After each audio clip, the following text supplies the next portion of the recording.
Ibuka, ibuka, ntukibagirwe na gato ya minsi y'amarira, amajoro y'amaganya, ya mivu y'amaraso, ubwo abacu bashiraga.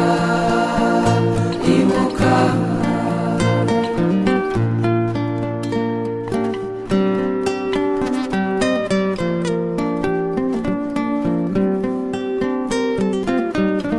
inshuti muvandimwe icara unyumve, wowe dusangiye aka gahinda k'abacu twabuze tubakunze. Preventing genocide is a collective and individual responsibility. Humanity has a role to play as well as governments, schools, media, civil society, and religious groups to build a global partnership against the genocide. Further, the commemoration of genocide is a global framework to honor the victims, comfort the survivors. Your Excellencies, aujourd'hui, nous nous souvenons de nos mères, pères, frères, sœurs et amis, collègues de travail, les gens de tous les horizons et statuts sociaux. Personne n'était pas épargné. Yes, we remember you and we will always will. It's our responsibility and duty as survivors, our friends and those who believe in the supremacy of human rights who are gathered here this afternoon. 29 after the genocide of the Tutsi, survivors of this cruelty of human extermination still suffer from mental illness that are direct consequences of this genocide. There are no words that we can say. We can make a promise, saying never again. But as members of the Armenian community or the Jewish community, your community, the Rohingya community, know so well, we do let things happen again.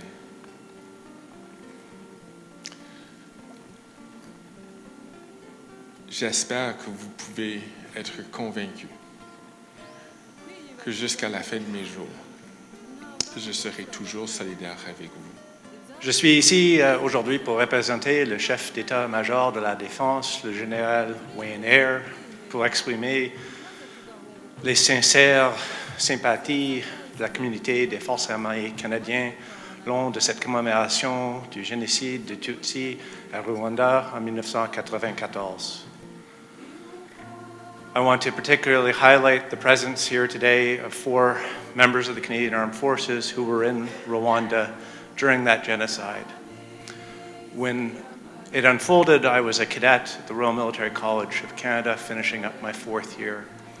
Before even they could reach to the church. So we stayed there, that was April 9th.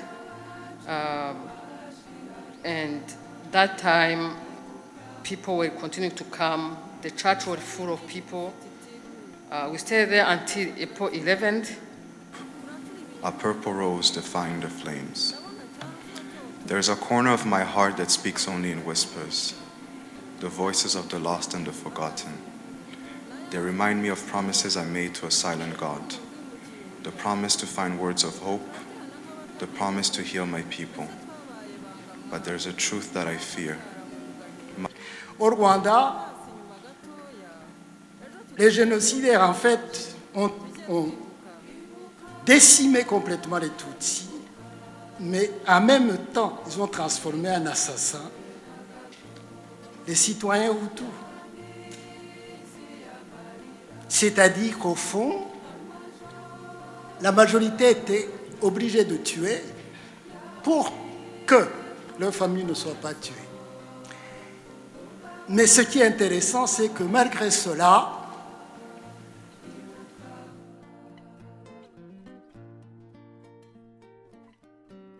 Welcome to our opening ceremony to observe the 29th commemoration of the 1994 genocide against the Tutsi. Bienvenue à tous à cette cérémonie d'ouverture de la 29e commémoration du génocide de 1994 contre les Tutsis. I would like to start by welcoming every one of you and welcome our distinguished guests and recognize their presence. I will start by welcoming His Excellency Prosper Higiro, the High Commissioner of the Republic of Rwanda to Canada. I would like to welcome Mr. Pascal Kanyemera, President of Humura Association. I'd like to welcome Lieutenant General Eric Kenney, who's the commander of the Canadian Royal Air Force. I would like to welcome Vice Admiral Angus Topshee, commander of the Canadian Navy. Welcome everyone, and also I would like to recognize the presence of Beth Richardson, who's the Director of Eastern and Southern Africa Division at Global Affairs Canada. His Honorable will be there, Honorable Greg Ferguson, who is the Parliamentary Secretary to the Prime Minister of Canada. Our guest speaker, Professor Josias Simutianga, author and professor at the University of Montreal. I would also like to acknowledge the presence of some of our dignitaries and diplomats from various countries here. Donc, bienvenue à tous à cette commémoration. Sans plus tarder, j'aimerais inviter sur le stage, I would like to welcome on stage His Excellency High Commissioner Prosper Higiro, Mr. Pascal Kanyemera, who is the President of Humura Association, and Mrs. Beth Richardson, who is the Director of Eastern and Southern Africa Division at Global Affairs Canada, to mention the national intent.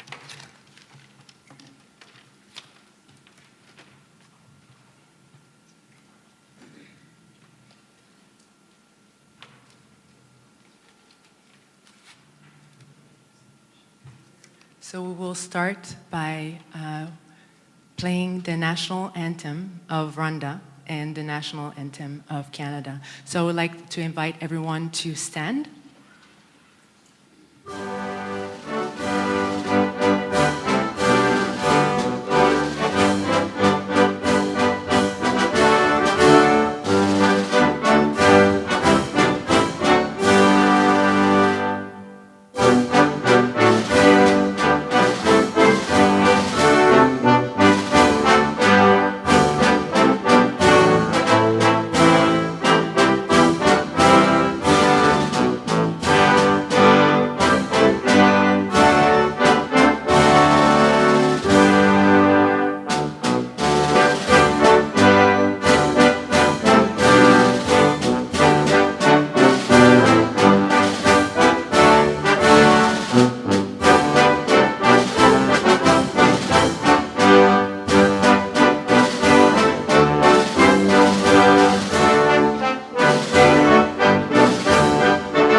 course, this is the time that we will use our candle. C'est le moment d'utiliser nos chandelles. Donc, nous allons procéder à 1 minute de silence en mémoire de tous les nôtres génocides qui ont péri durant le génocide de 1994 contre les Tutsis. So, in memory of all those we've lost, and to commemorate them, I would like to, all of us, to invite you to take a minute of silence.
Merci à tous. You can take a seat. I would like to invite His High Excellency Prosper Higiro, the High Commission of the Republic of Rwanda, to come and do the opening remarks.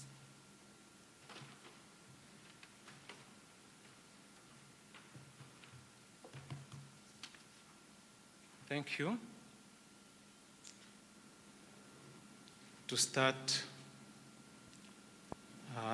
let me recognize that we are together with Vice Admiral Angus Topshi, Commander of the Royal Canadian Navy, who is with us today. We are with Beth Richardson, Director at Global Affairs Canada. We are together with my colleagues, excellencies, ambassadors, and high commissioners, and members of the diplomatic corps accredited to Canada. We are with distinguished and invited guests with us. We are with the retired Vice Admiral Denis Rouleau, a former Vice Chief of Defense Staff. We have among us defense attachés, our own from Rwanda, but from other countries. We are with the veterans or their representatives of veterans of Canadian military who took part in UNAMIR 2, that is the UN force that was in Rwanda back then in 1994. We are together with Mr. Pascal Kanyemera, the chairman of Humura Association, with whom we have been organizing this event. But also we are together with Rwandans, members of the Rwandan community here, many survivors of the genocide. We are together with many survivors of the 1994 genocide against the Tutsi in Rwanda. So on behalf of the Rwanda High Commission to Canada, I wanted to first welcome you all and express my sincere gratitude for having accepted our invitation and be with us during this commemoration. Thank you for being with Rwanda and the people of Rwanda as we mark the 29th commemoration of the 1994 genocide against the Tutsi in Rwanda. Today, we pay tribute in the honor of more than 1 million lives that we lost in just a period of 100 days. That was from the 7th of April to 4th of July 1994. That means on average 10,000 people being killed every day. Actually, most of them were killed in April, but the killings continued until July 1994. And this actually happened when the entire world was simply watching. The genocide was the culmination of decades of division and incitement of hatred towards the Tutsi by extremists in the country's leadership and administration, initiated by colonial masters and pursued by those who took power from independence from 1962 until 1994. Your Excellencies, distinguished ladies and gentlemen, we are here to remember our loved ones, those who are parents, close family members and relatives, neighbors and friends who were killed just because they were identified as Tutsis. Notre présence ici aujourd'hui a pour objectif de garder vive la mémoire, de marquer notre solidarité et notre compassion envers les survivants, dont je salue en passant un grand nombre ici présents avec nous, et qui malheureusement doivent vivre avec le poids de ce passé douloureux.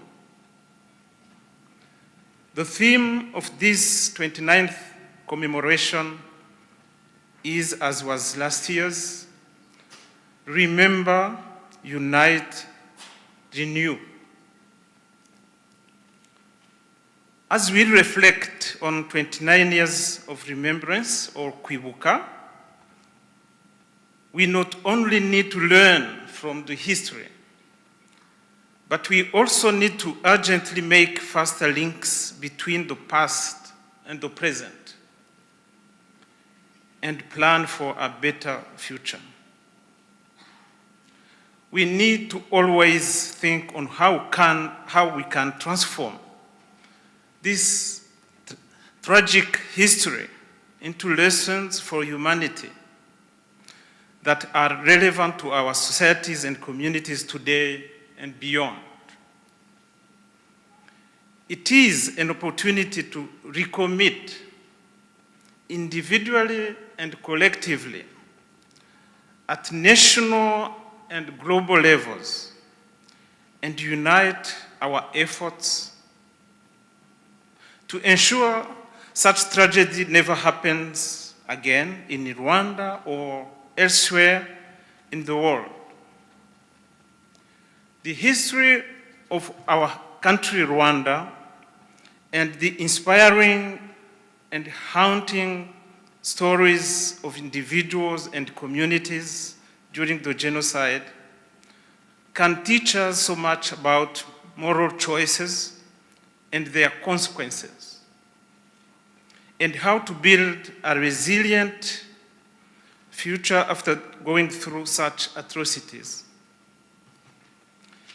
It is in this spirit that our own Gerardine Umulisa, who is here present with us, has accepted to share with us her personal testimony of what she experienced during those tragic times and how she was able to reconstruct, to rebuild a new life after genocide.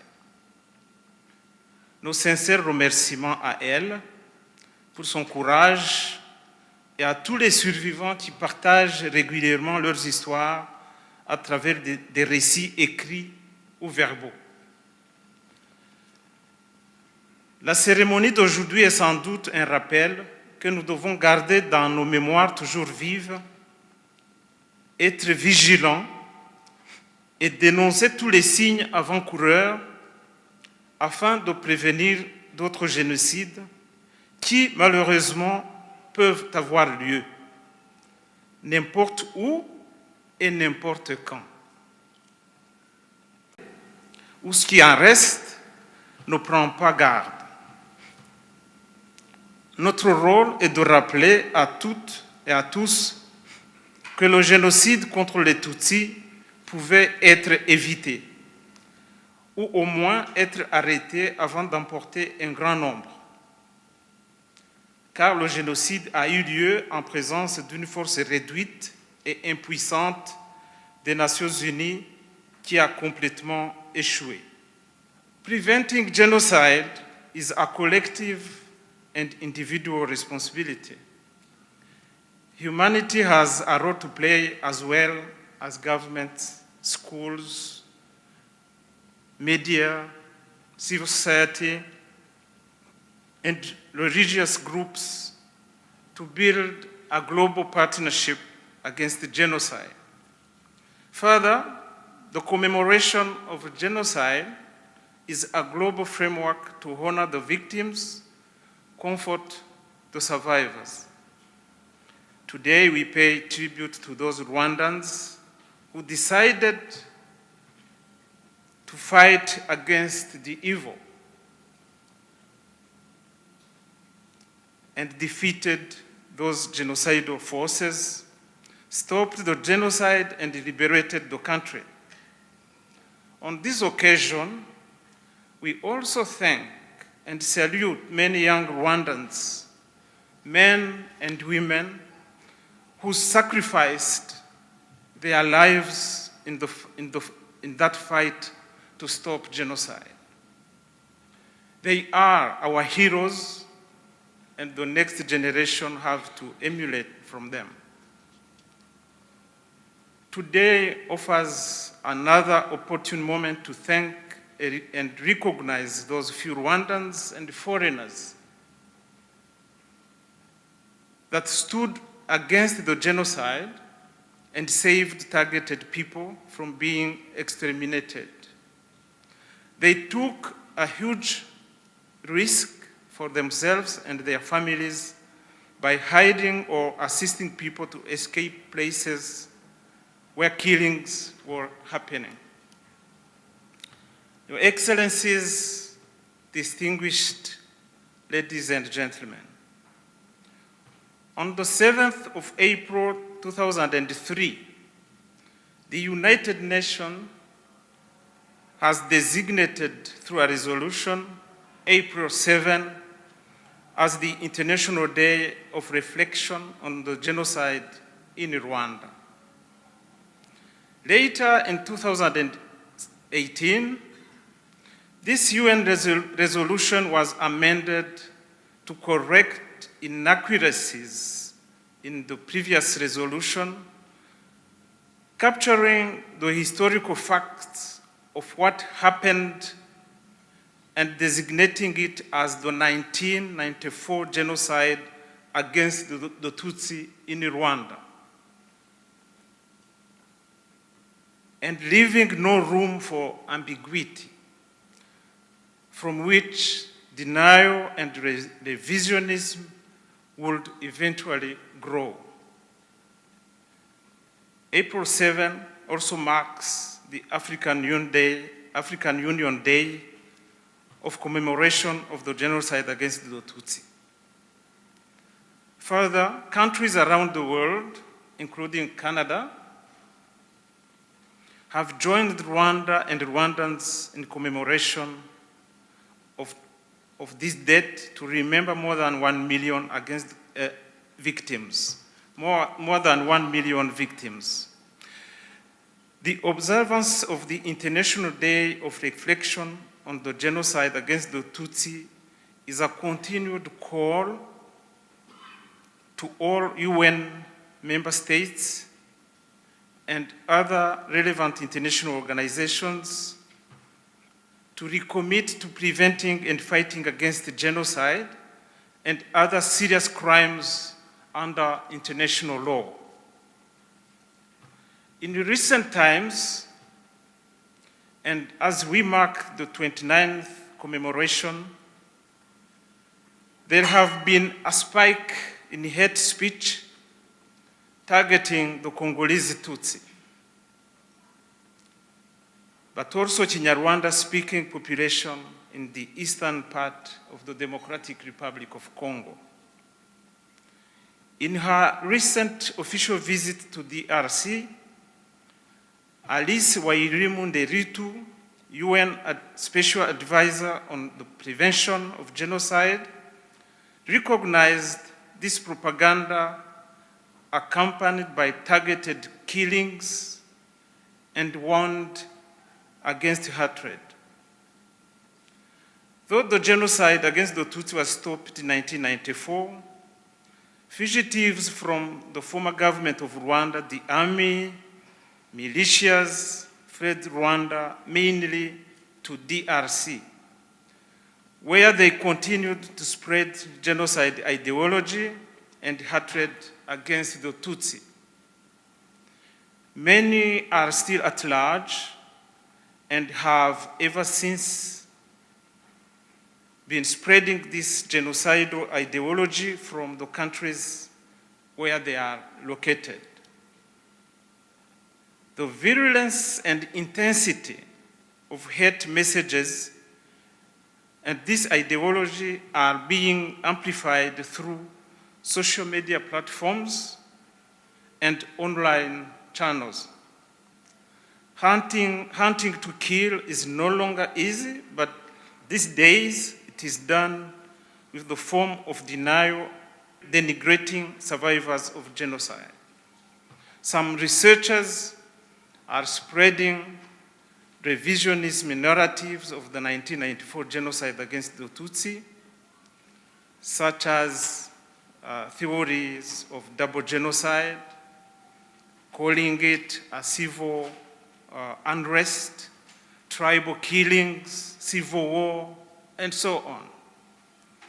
It is imperative to commend the voices of countries' leaders, organizations, institutions, and individuals across the world warning against hate speech in the DRC. By emphasizing the importance of empathy, critical thinking, and personal responsibility, the humanity should be encouraged to be an active voice against hate speech and human rights violations, and to work towards preventing future genocide. Nous aurons tout à l'heure la chance d'écouter un éminent chercheur qui nous vient de l'Université de Montréal, le professeur Semujanga Josias, qui est avec nous aujourd'hui, pour nous parler des enjeux de cette propagande haineuse, et notamment sur les réseaux sociaux. Je voudrais le remercier déjà en votre nom pour sa disponibilité et avoir accepté de partager avec nous ses connaissances et son expertise en la matière. Distinguished guests, one of the major challenges we are facing today is impunity being enjoyed by those who participated in the genocide. Those are fugitives settled and hiding in various countries across the world. UN member countries that are signatories to the 1948 Convention on Prevention and Punishment of the Crime of Genocide are urged to arrest and prosecute identified or confirmed genocide fugitives on their territories. Le Rwanda remercie fortement les pays qui ont mené des poursuites judiciaires envers les présumés génocidaires présents sur leur sol. Soit les ont extradés vers le Rwanda, où ils ont bénéficié de procès équitables, ou les pays qui les ont jugés dans leurs propres cours et tribunaux. On the same note, we particularly thank the government of Canada, who took the decision to extradite 2 suspects to Rwanda in the names of Léon Mugesera and Jean-Claude Kwibuka, while Desiré Munyaneza was tried and convicted in Canada. Cooperation with Canadian justice is ongoing, and we hope for more results in our near future. The government of Rwanda will continue to share with Canada other information related to suspects who are believed to be still at large across Canada, even those who changed their identities, because we believe that justice has to be served. Distinguished ladies and gentlemen, as we mark the 29th commemoration, Rwanda has changed for good and forever.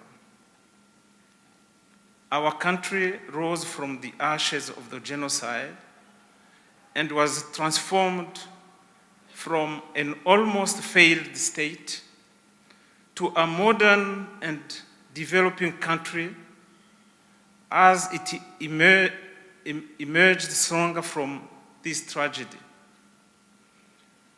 Rwanda did its best in caring for the survivors, including providing the basics to orphans, widows, and others in need.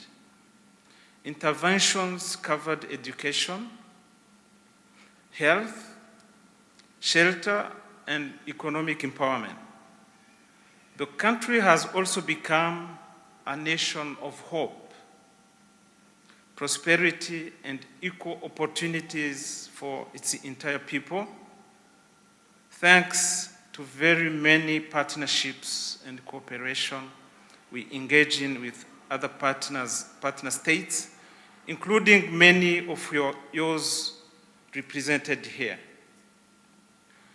Aux survivants du génocide, le président Paul Kagame a dit une fois, et pour paraphraser ses propos, que c'est à vous que le Rwanda a le plus demandé en termes de sacrifices pour que le Rwanda aille de l'avant. Car c'est à vous qu'il était resté quelque chose à offrir après le génocide. Le Rwanda est reconnaissant de vos sacrifices et surtout de la résilience et du courage dont vous avez fait toujours montre pour pouvoir aller de l'avant. Nous devons tout faire pour que les êtres chers qui nous ont quittés soient fiers de nous. Il n'y a pas mille choix et celui que vous avez fait, celui de vivre avec dignité, est le meilleur. The fact that you decided to transcend the evil you faced and your bravery continue to represent the true Rwandan character and spirit. May the presence of many of you here today and on previous commemorations be a clear sign of continued mutual support in these difficult moments, whereby we remember our loved ones while shaping a better future of a united Rwanda. Rwanda High Commission in Canada has organized this event with Humura Association, here represented by its chairman, Pascal Kanyemera, together with his colleagues, and I would like to thank them for the partnership we have been enjoying. I wanted also to express our mission support to Humura Project to erect a genocide memorial in the capital region of OTTAWA-Gatineau, and commit to continue advocating for this important project. In particular, we welcome any support from the Government of Canada and other communities and friends. Je voudrais aussi profiter de cette opportunité pour annoncer que l'association Kwibuka29 est née il y a quelques jours et est représentée ici par M. Léo Kabalisa, son président.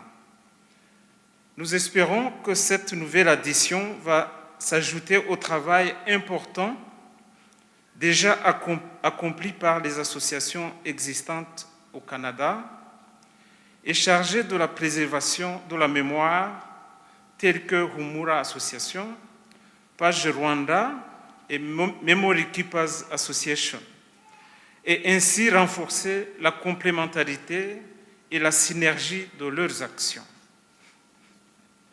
To conclude, Excellencies, honorable members, distinguished guests, I express my sincere gratitude to all of you who choose to be with us to mark this 29th commemoration of the 1994 genocide against the Tutsi.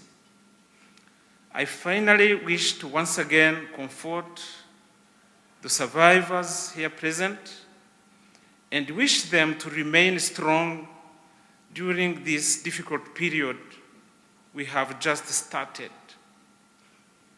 I know it brings back sad memories for many. Stay assured that the government of Rwanda and friends of Rwanda stand with you and will always support you.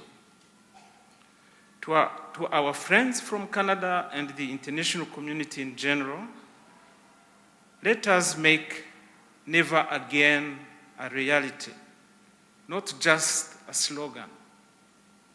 Let's do what is right and protect humanity. Never again genocide. Murakoze cyane. Thank you very much. Merci pour votre attention.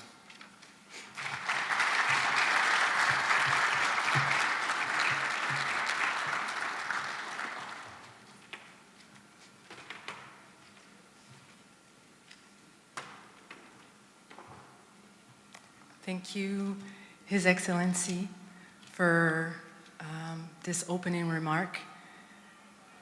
I think it was good that His Excellency was able to provide us a history of what happened then and where we are now, and reminding us why we continue to commemorate, and among it to honor the victim, comfort the survivor, and also the importance of our commitment of action and work toward preventing and continuing the prevention of genocide, so we can fully commit to the never again. Thank you again, His Excellency. So we'll now move to, I would like to invite Mr. Pascal Kanyemera, who's the president of Humura Association. So, Mr. Pascal.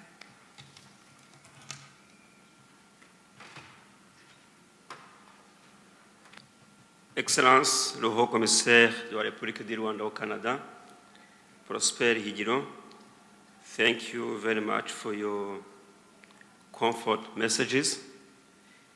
It's well appreciated by the community of the survivors here present.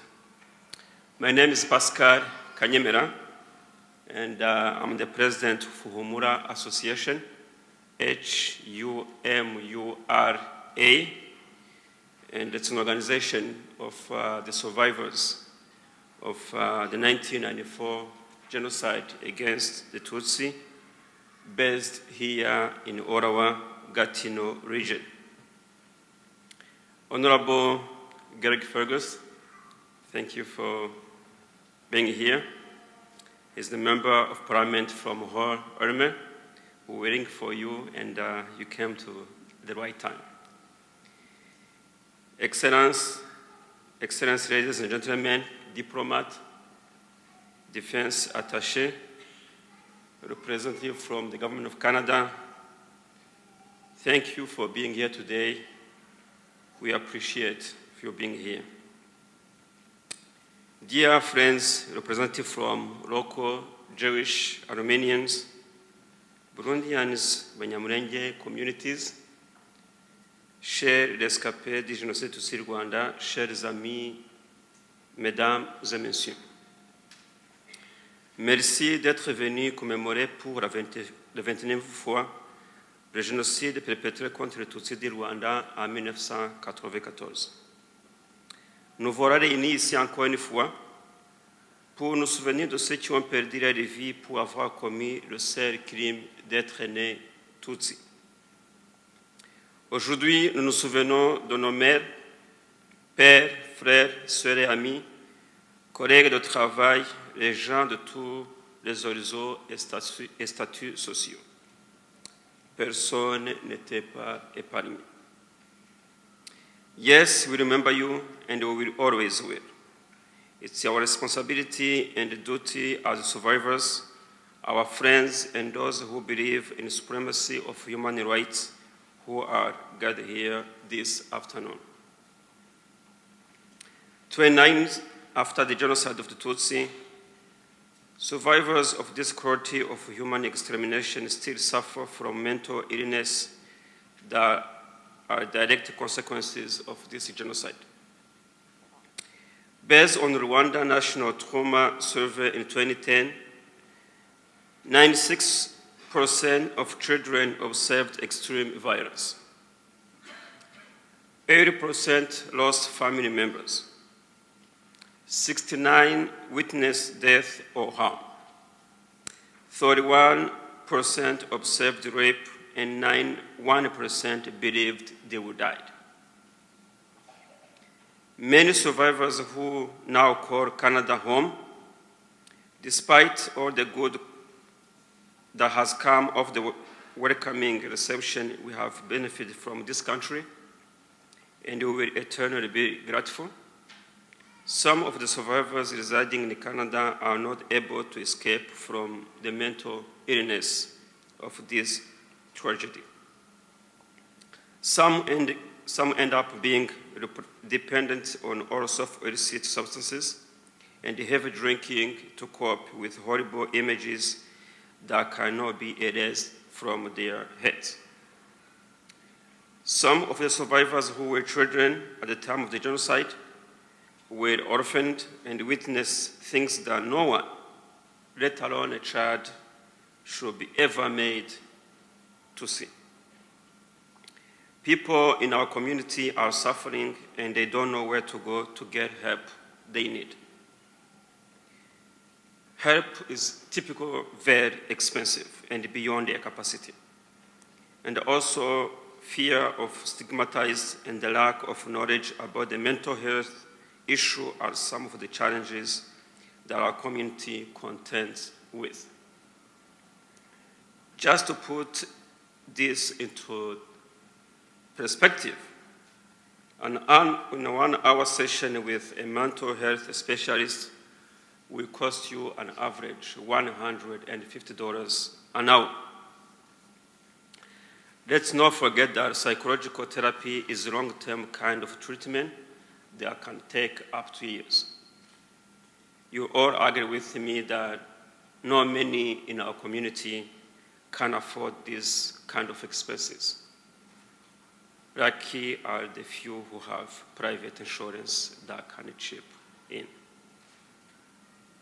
Although currently Canadians have extremely limited access to free or affordable mental health and substance use health care, I find a hope in finding allocation toward the mental health care announced by our government through 2023 budget from the federal government. It's a huge step in the right direction, but I dream of the day when survivors of the genocide against the Tutsi who reside in Canada can benefit from community-based health and substance abuse care. Dear friends, on the eve of the 30th commemoration of the survivors against the Tutsi in Rwanda, we would like to express again the need to have a memorial site to remember the victims here in the National Capital Region.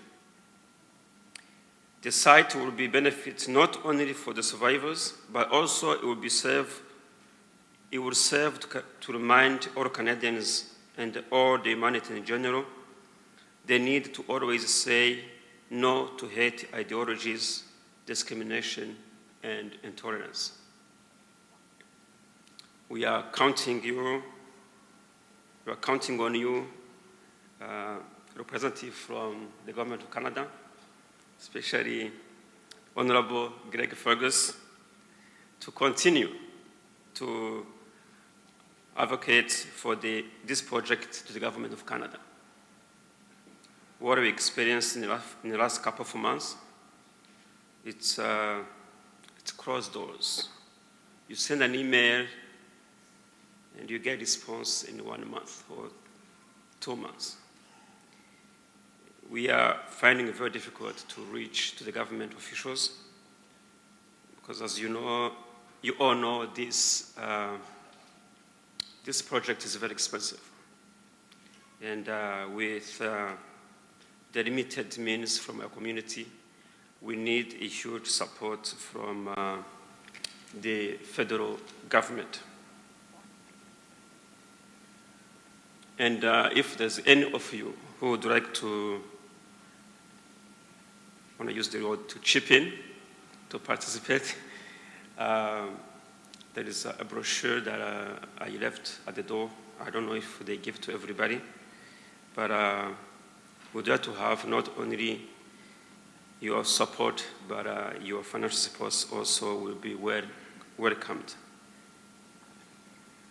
Mesdames et messieurs, les activités officielles du 21e commémoration des victimes de Tutsi du Rwanda sont prévues du 7 au 30 avril dans notre région. Ce soir, nous invitons à nous joindre pour la veillée commémorative Umugoroba wo Kwibuka qui se tiendra en ligne.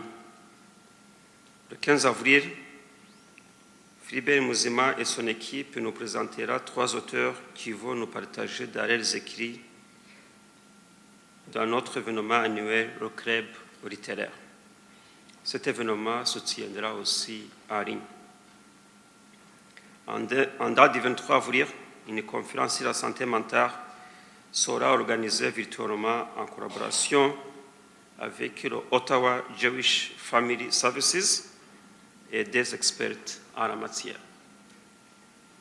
En fait, le 30 avril, une messe commémorative suivie d'une cérémonie de clôture des activités commémoratives sera organisée à l'église Saint-François d'Assise de 15h à 18h. Plus de détails à propos de ces événements seront partagés sur les réseaux sociaux. Je ne vais pas aussi terminer sans reconnaître le message de soutien de l'honorable Singh, le président de New Democratic Party of Canada. On va partager son message sur nos réseaux sociaux. mais aussi de M. Richard Marisson, vice-président de CIJA, Canadian Israel Jewish Affairs. To conclude, I to have some word in Kinyarwanda. Nagira ngo nshimire abagize uruhare mu gutegura uyu munsi, cyane cyane ambasade y'u Rwanda hano muri Canada, High Commission muri Canada. Nkuko ambasaderi yabivuze, turafatanya cyane buri mwaka mu gutegura uyu munsi.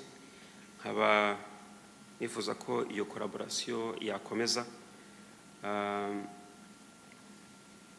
Ngira ngo murabona ahantu ibintu byateguriwe n'ukuntu hasa, bigaragara yuko agaciro baha abantu bacu n'uyu munsi urepresenta ikintu kinini kuri twebwe. Mukana bivuze mu Gifaransa no mu Cyongereza, ariko ni ikintu tudakunda kunyura ku ruhande, ikintu cya mental health. Uyu munsi nk'uyu nguyu nkaba nagira ngo mugerageze kugitekerezaho. Hari abantu benshi basafaringa, tukamera nk'aho bitatureba, kandi nimba washoboye kuza ahangaha niko ukomeye, ushobora kugira n'uwo ufasha. Twese tuzi abantu mu buzima bwacu uyu munsi ukunda kuba utoroshye kuri bo. Dear friends, ngo ntihagire wicwa n'agahinda, kandi twese duhari. Murakoze, murakarama. Once again, happy good Friday. Murakoze.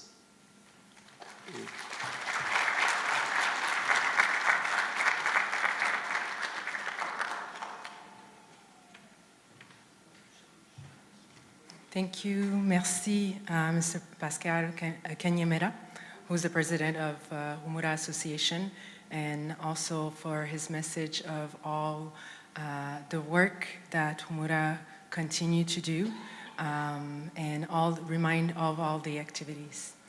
And we will, before we proceed to our next performance, I would like to say, I think for our distinguished guests and also for friends of Rwanda, and some of you that may not know, during the commemoration, there's no applause, so to commemorate and remember all those we lost. So I just wanted to reiterate and give that, faire ce petit rappel également. So we will, I would like to invite Sandrine Ngunda for a poet. And before I do so, I would like also to thank you all for your patience. I know we're running a little bit behind in our schedule, but I think you may all understand the importance of this ceremony, so I appreciate your patience. And if you want to have some refreshing, there's some water as well, just as a reminder. Donc, sans plus tarder, j'aimerais inviter Sandrine pour nous présenter son poème, et suivi par Ryan Kiringa.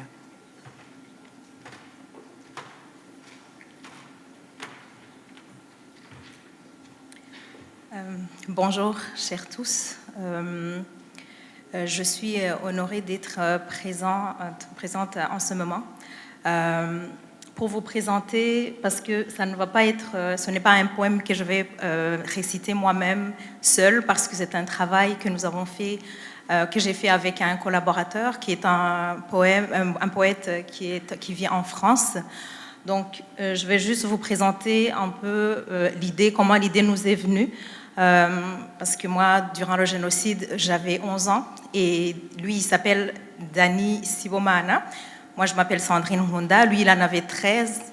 Et donc, c'est dans notre parcours de comment on a vécu le génocide, parce qu'en tant qu'enfant, mais pas si enfant que ça, parce qu'on se rappelle de tout comme si c'était hier. Et nous avons vu tout le parcours que nous avons eu jusqu'à présent, où on se retrouve toujours tiraillé entre ce qui s'est passé en ce moment-là, donc tous les horreurs qu'on a pu voir, les personnes qu'on a perdues à ce moment-là, nos amis d'enfance, nos parents, nos grands-parents, comme tout le monde ici en a eu.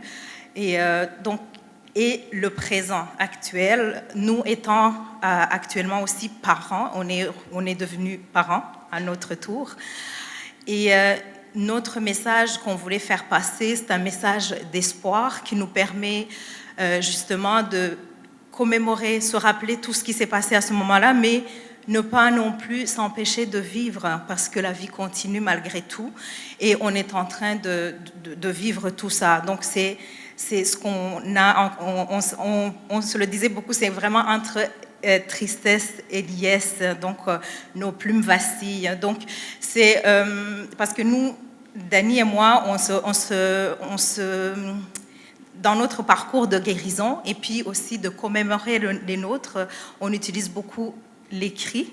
Donc c'est quelque chose qui nous fait du bien et qu'on a voulu partager avec toutes les personnes qui sont en train de commémorer en ce moment, pour que ça soit aussi comme une petite, on a appelé ça le April Moonlight, ou bien au clair de lune en français. C'était parce que ça nous rappelait tous ces moments du mois d'avril, justement où on était au milieu des ténèbres, mais que de là est sortie une petite lumière qu'on aimerait qu'elle se fasse étinceler jusqu'à vos cœurs. Je vais juste lire un petit message que Dani, parce qu'étant donné que c'était un travail commun, donc il a présenté le poème que vous allez pouvoir visualiser. Donc il a dit: Sandrine Hunda et moi-même, comme le reste de nos familles respectives, sommes rescapés du génocide perpétré contre les Tutsi du Rwanda en 1994. Lors de ce chapitre funeste de notre histoire, Sandrine avait seulement 11 ans et moi j'en avais 13. Tous les deux avons vu des choses qu'un enfant ne devrait jamais voir, des horreurs qui ont emporté une grande partie de nos familles et qui nous ont laissé des séquelles visibles et invisibles dont nous nous sommes marqués à vie. À travers ces quelques rimes, nous avons souhaité partager notre cheminement vers la guérison 29 ans plus tard, notre vœu étant que cette période de commémoration soit pour notre peuple une phase de regain d'espoir et non celle d'une rechute dans notre sombre passé. Nous sommes reconnaissants envers tous ceux qui, de près ou de loin, ont à cœur de rendre hommage aux nôtres disparus. Murakoze, Murakarama. J'aimerais demander à la personne pour voir qu'on puisse projeter notre poème.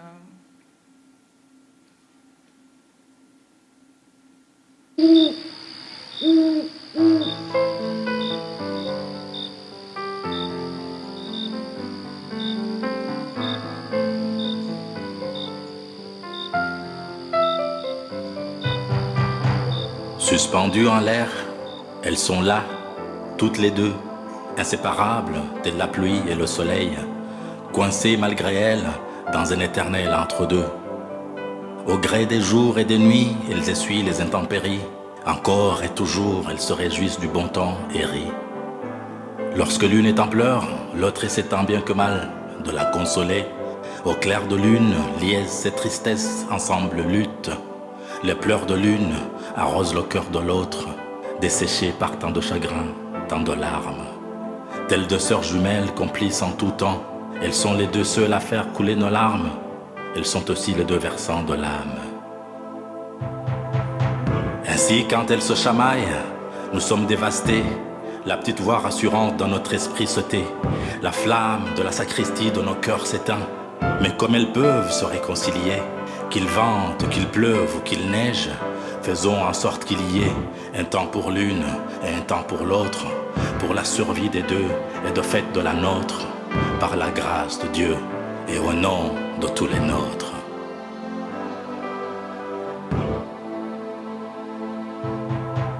Ukwezi kwa mata kwadukoze mu nda, imurambi n'inyamata impinja zihonyorerwa mu nda, rukumberi barakukumba imiryango irazima ntiharokoka namba, kirazira yegarika kiliziya, aritari zigabizwa imihoro n'imbunda, tubundabundira mu kibunda, dutatanira mu bigunda, dutana n'amahoro, dutahwa n'amakuba, inkora amaraso zirara mu bakecuru n'abasaza, amajigije ibishongore n'urubyiruko rw'ejo hazaza.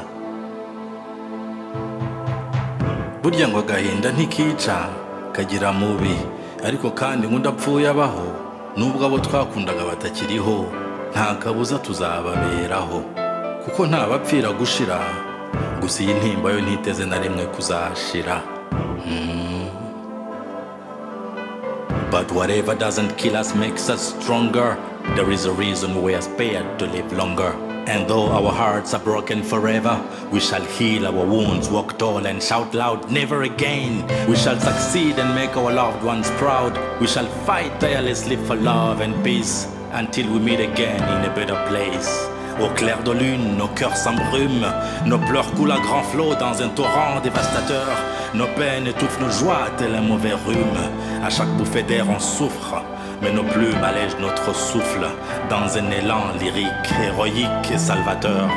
Au clair de lune, nos cœurs s'embrument, à chaque bouffée d'air on souffre, mais nos plumes allègent notre souffle.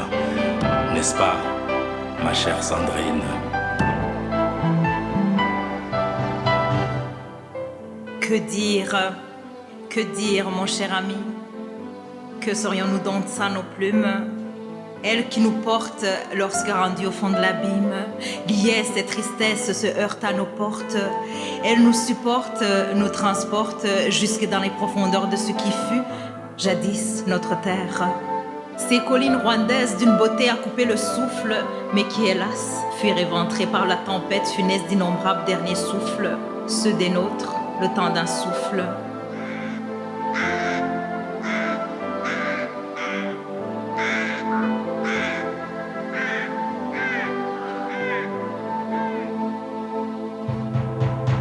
Déshumanisés, humiliés, torturés, chassés comme des proies par des bourreaux assoiffés de sang, alors que de tout crime ils étaient innocents.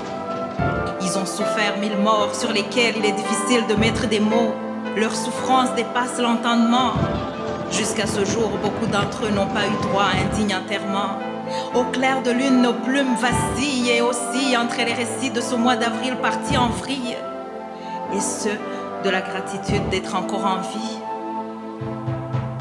Naho umugambi w'abaririmbura ridasiga n'umwe nyiribamba ati nditambitse nubwo muri mbarwa mubaye abarambe.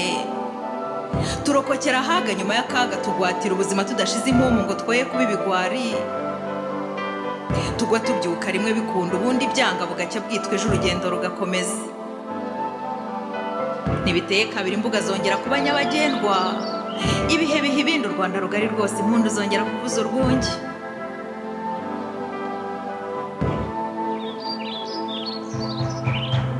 Ubwo amashami arashibuka dushinjagira dushagawe amashiranira ashiriraho. Kunamira abacu tuti ntimuzigera muzima. Dore rurakongejwe muzahora mwaka ubuziraherezo. And here we are today, a generation whose light is from the darkness. All the way long we learned to live with sadness and joy without falling into madness. Like sparking stars we spread a glowing light through the dark night. And thank God we live to see our dreams come true as we blossom every day into something new. Our bloodiest battles led us to victory and greatness. We inherited bravery and devotion from our fallen heroes. The reason why we choose to stand together as one for the sake of our nation. Till the end of time we mourn, but we also celebrate our people whom we lost in that unspeakable April moonlight. Au clair de lune, nos cœurs s'embrument, nos pleurs coulent à grand flot dans un torrent dévastateur. Nos peines étouffent nos joies tel un mauvais rhume. À chaque bouffée d'air on souffre, mais nos plumes allègent notre souffle dans un élan lyrique, héroïque et salvateur. Au clair de lune, nos cœurs s'embrument, à chaque bouffée d'air on souffre, mais nos plumes allègent notre souffle. Au clair de lune, nos cœurs s'embrument, nos pleurs coulent à grand flot dans un torrent dévastateur. Nos peines étouffent nos joies tel un mauvais rhume. À chaque bouffée d'air on souffre, mais nos plumes allègent notre souffle dans un élan lyrique, héroïque et salvateur. Au clair de lune, nos cœurs s'embrument, à chaque bouffée d'air on souffre, mais nos plumes allègent notre souffle dans un élan lyrique, héroïque et salvateur.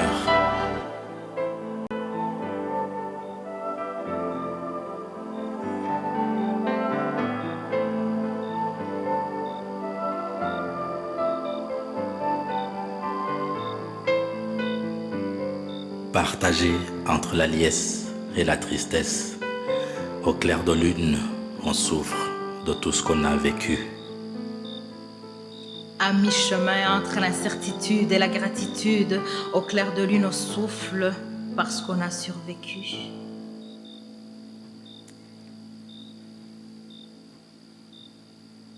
Un grand merci.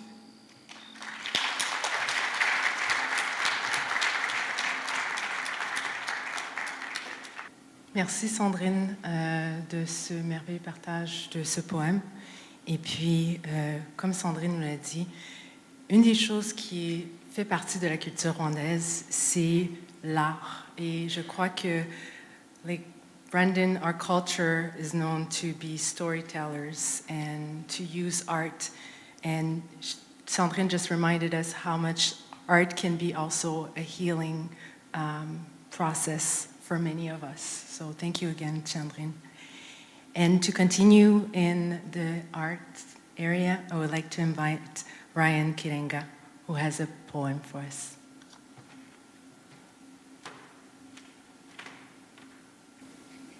This poem is entitled Purple Roses and Funeral Pyres.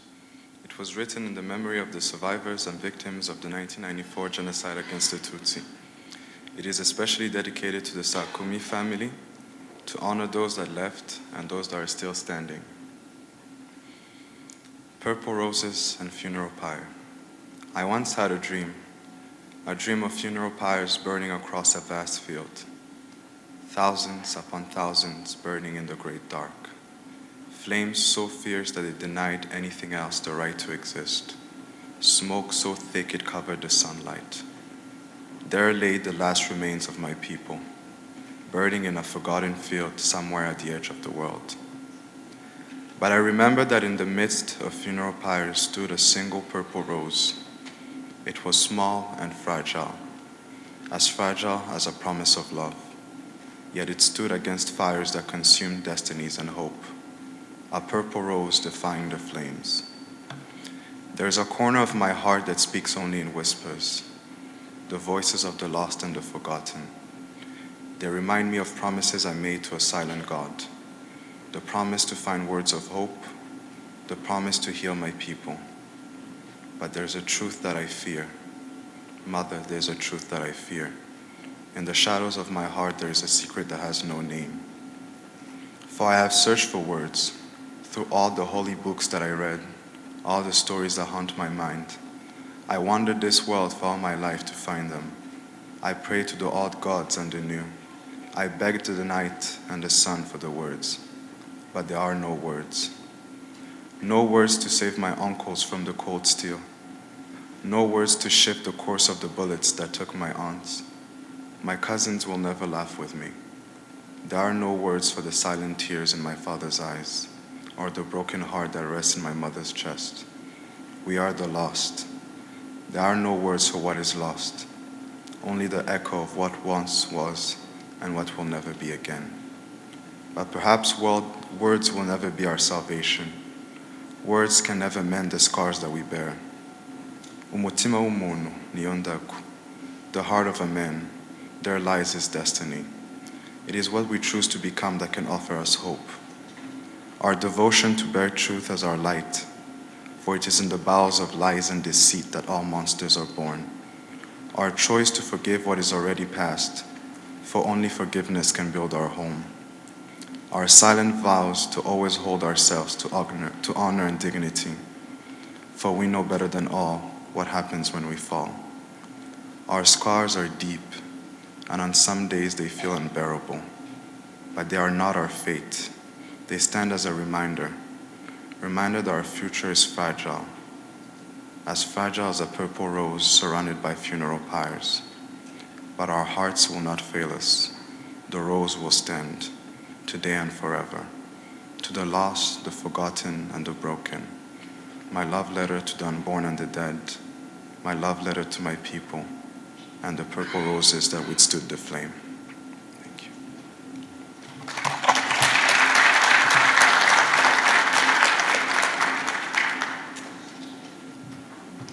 Thank you, Ryan. So we'll move to a testimonial, and I would like to call Geraldine Umulisa to come to the stage so she can share her story with us. Geraldine?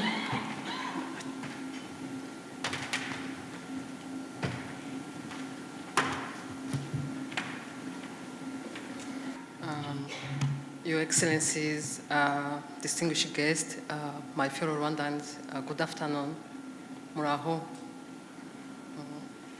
So I was asked to come here and share my testimony as a survivor of 1994 genocide against Rwanda, against Tutsi of Rwanda. So as some of you know, it's not easy to talk about our stories. Our journey was so long. Sometimes you don't even know how to describe those, what happened to us, but I'm gonna try to make my story short. So I was born in the eastern province of Rwanda, raised there with my parents and siblings, but I grew up hearing stories of Tutsis who have been killed in 1963. My dad was telling us stories about himself being survived in 1963, and many our relatives who have been killed, and others left the country because of, just because they were Tutsis that time. So at school it was the same. I saw violence, discrimination, division against Tutsi kids. So in 1990s, when the Rwandan Patriotic Front started the war, tensions between Hutu and Tutsi were even more serious. Tutsis were killed and others were put in a jail. There was a lot of propaganda from political parties who were calling Tutsis to be killed. There was LTLM, it's a famous radio station that was broadcasting to call all Hutus to kill Tutsis. And there was also weapons were being distributed to civilian people. So things were the same until April 9th, 1994, when we woke up to the news that the president of Rwanda, his plane was shot down. I remember seeing my parents in the morning. They were very scared. I had my dad telling my mom, now it's over. So we stayed at home that day. The next day, we could see from afar houses being burned, people being killed in their houses. We stayed home. The next day, a neighbor came home and told my parents to leave home. He said, please do not stay here, because there is a group of people who has deceived others to come here and to kill you and your whole family. So the same evening, my parents told us, myself and my sisters, to leave home. So they sent us to a family. It was a family of a Tutsi lady who married the Hutu. Maybe they thought that we were going to be safe there. My 3 brothers also were sent to another family. So we arrived there. The man in the house did not want us to spend the night there because he was afraid they may come to kill us, or also to threaten his own family because he was trying to hide us. Everyone who was surviving the killings in the villages, they were going to the church, because churches were considered like safest places, because there was some Christian values that no one can come to the church to kill people, because many people in Rwanda were very Christian and they shared those kind of beliefs. So when we arrived there safe. In the way to the church, we met people with machetes, with traditional arms. Most of them knew my parents, but they did not do any harm to us. One of them showed us a shortcut to a safe one that will reach us to the church. So we arrived at the church, and we found out thousands of people were there already. but people were in extreme pain, babies were crying of hungry. Most of them lost, almost the family members were killed before even they could reach to the church. So we stayed there, that was April 9th. And that time, people were continuing to come. The church was full of people. We stayed there until April 11th, when in the morning, people found out the church was surrounded by killers. So they could kill everyone who tries to come inside the church or who goes out maybe to look for water or something. So people, men and women among us, they tried to defend themselves. They could push those killers with stones. They came and killed people, and those people were trying to push them until in the morning when it was April 12th. I remember my mom woke me up, and my sister, she told us to go try to prepare tea. It was like in the morning, almost like 5 a.m. So you guys tried to go prepare tea before everyone was awake. I remember with my sister, we were trying to make fire with the wounds when we heard a huge explosion. So those killers were able to go at the top of the trees because the church was surrounded by trees. They were up the top trying to throw grenades in the church. There was a big court, everyone was there, and they were throwing down those grenades. And since that time, everything was no longer the same because you could see bodies everywhere because of those grenades that were throwing down. So those men among us tried to defend themselves again, trying to push those killers away. But about like 3 p.m., everyone was tired. Many of those men were killed already, and others were wounded, and others were very weak to be able to face those who were killing us. So those people, those killers, were able to open the gate. So they came inside the gate, and they started to kill everyone in that gate, in the church and around the church.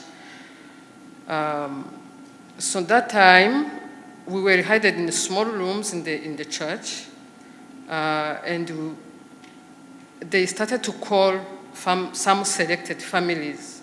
So they knew maybe some families have money or they have something with them. So my family was called among others.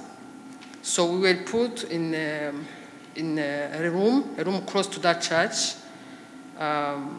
So they tried to ask if you have money or shoes or clothes. Anyone who has jewelry, they took everything from us. And then they said, we are going to kill you all. Some people were praying, other people were hugging each other. My dad and other men in the room started trying to negotiate them if they can be shot instead of being killed with machetes. Those killers said, no, we have enough men available and willing to do the job. And that request was refused. They said, at least kill us with the grenades. So they said the grenades are going to destroy this room, and we were going to need this room. So there was no other option. They started killing people with those machetes and other traditional arms. So they were pushing families outside, not killing them in the room, pushing people outside. Those bad guys were everywhere outside. Whenever they throw you outside, push you outside, they grab you and finish you and took your life. So they continued to take people from that room. There was a guy who was, I would say it was a friend of my family because we We know him each other. He came and took my auntie and his son. He pushed them outside. He came back. He took my brothers. My brothers' names was Gilbert and Germain and Jerome. He took them, pushed them outside. Those killers were outside, grabbed them and took their lives. I remember them waving goodbye to us as if they knew we were going to survive. So he came back and told my dad, Etienne, my dad's name was Etienne. He said, Etienne, this is your turn. And then my dad walked out the room. It was happening in front of us. We were watching everything. And then they continued to push people outside. We were a few people left in the room, sitting on the bench, waiting our time to go out, to be killed. And suddenly we heard something outside. There was an explosion. I don't know what happened, but there was a big noise outside, and we saw those killers running away. One guy from them came in the room and told my mom, take your kids, get out of this room and leave the place. My mom was begging the guy to kill her. She said, please kill me. I don't want to see my kids. I have seen enough. Please kill me right now. The guy said, leave the place. So we stepped outside the room. I have no words to describe what was outside because bodies were everywhere. We were stepping bodies when we were going outside. Babies were crying. Some people were still even agonizing at that time. So we left the room, and then we hid ourselves close to the church in the bushes until it was completely dark. And then my family had a small house in the nearest shopping center. So my mom said, we have to go there. Maybe we can find a place to spend the night. So we went there, we spent the night, and we were tired, hungry, no water, nothing, until maybe in 3 p.m. that day. And 2 men with uniform, with weapons, they came in that house. They were very surprised to see us because they knew everyone was killed at the church. And then they saw myself and my mom, and my sisters were hiding under the bed. And one of them took my mom, he pushed her down and started hitting her head. I knew my mom was dead because she was hitting her head with his weapons. And then the other guy took me, he pushed me against the wall and told me, I'm going to insert my fingers inside your nose.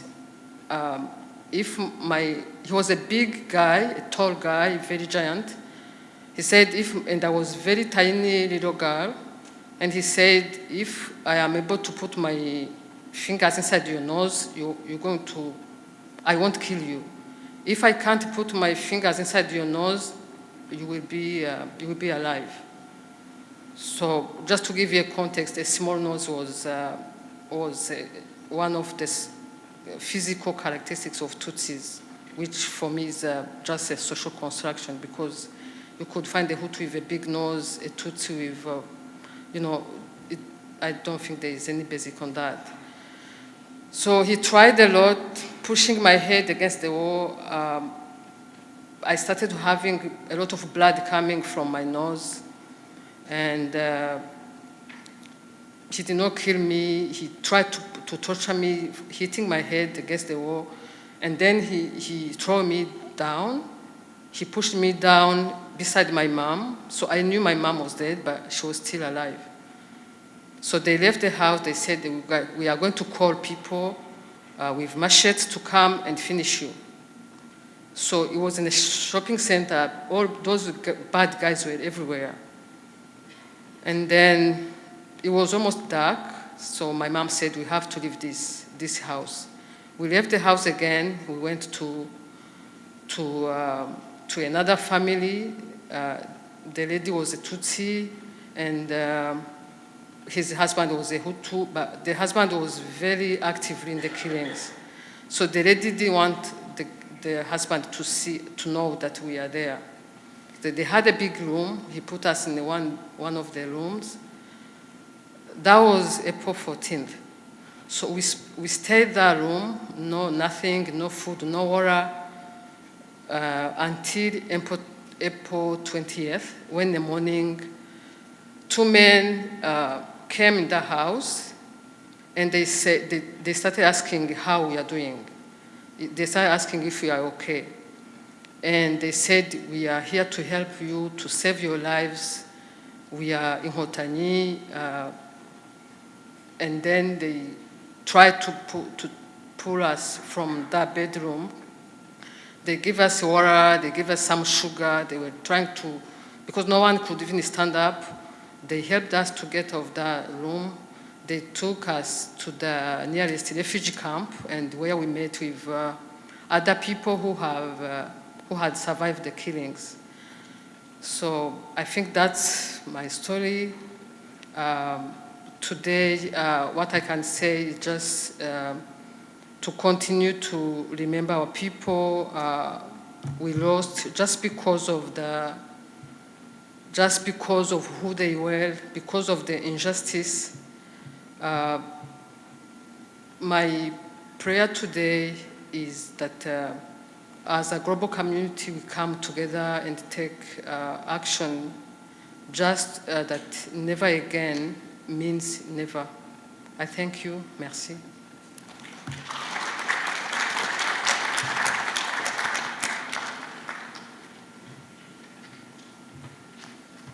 Merci, Géraldine. Thank you, Géraldine, for the courage to share your story. And I just wanted to take a few moments just to mention, I know that Géraldine's sharing her story might be triggering for some people in this audience. And I wanted to kind of reiterate a little bit of what Pascal has mentioned about the importance of taking care of your mental health and to reaching out for some support. And also I know that there is some activities also that are planned throughout the month. So please reach out to also Moura Association and attend those veillées. And if you feel at some point during the celebration that you need to take a few moments, I really encourage you. I think it's important to cater for ourselves and our mental health, and I'm very much of an advocate for it. So just a reminder, si vous avez besoin de prendre quelques minutes, s'il vous plaît, faites-le. So now I would like to invite Honorable Greg Ferguson, who's the Parliamentary Secretary to the Prime Minister of Canada, to come and give us a remark.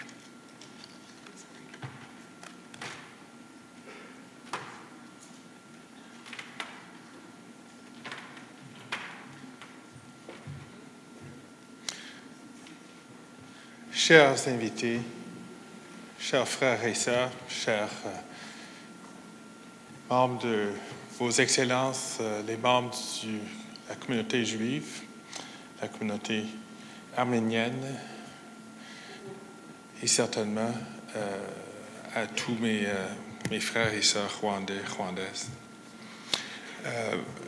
Mon nom est Greg Fergus, je suis le secrétaire parlementaire du Premier ministre et aussi la présidente du Conseil Trésor. Je suis aussi le député de Hull-Elmer. Je suis ici et je participe chaque année à cet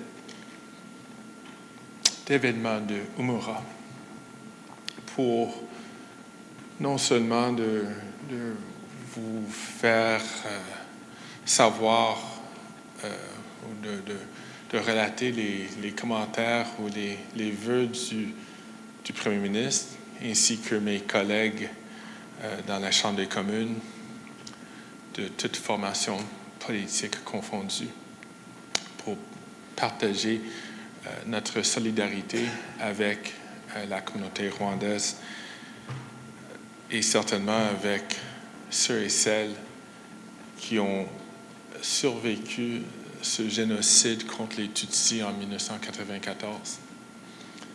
I'm also here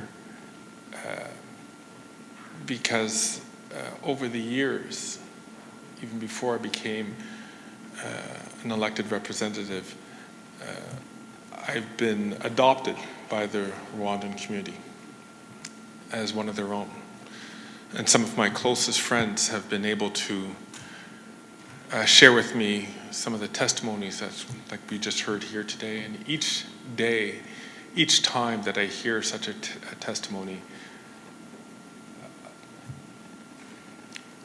I am shaken. In only a way that someone who did not live the experience could be shaken. There are no words that we can say. We can make a promise saying never again.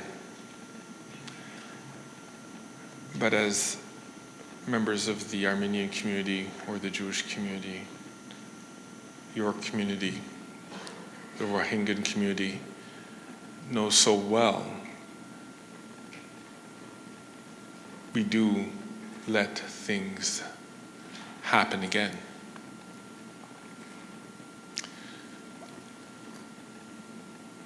J'espère que vous pouvez être convaincus que jusqu'à la fin de mes jours, je serai toujours solidaire avec vous. Je serai toujours vigilant pour que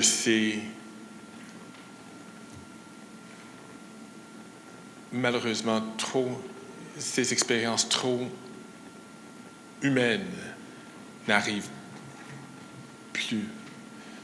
Et c'est ça c'est notre devoir. Humura has, I think, the exact right approach. We're to remember, we're to unite, and we're to renew. And all three of those elements are as important as each and any one of them. And we have to do all three. And certainly I truly, truly hope that you will always continue to invite me to be part of your family so that we can remember, so that we can unite, and so that we can renew going forward to making sure that no one lives this again. Merci. Okay.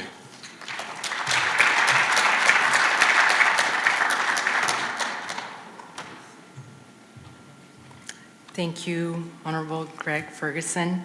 I especially wanted to thank you because throughout the years, I think you've been a friend to Rwanda and you've been also an ally and a true ally. So I want to thank you for your ongoing support of our community.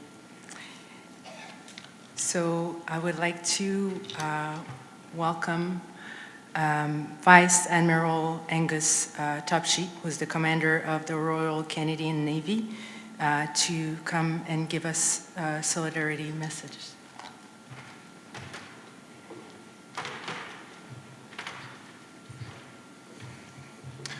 High Commissioner, distinguished guests, survivors, je suis ici aujourd'hui pour représenter le chef d'état-major de la Défense, le général Wayne Eyre, pour exprimer les sincères sympathies de la communauté des forces armées canadiennes lors de cette commémoration du génocide des Tutsi à Rwanda en 1994.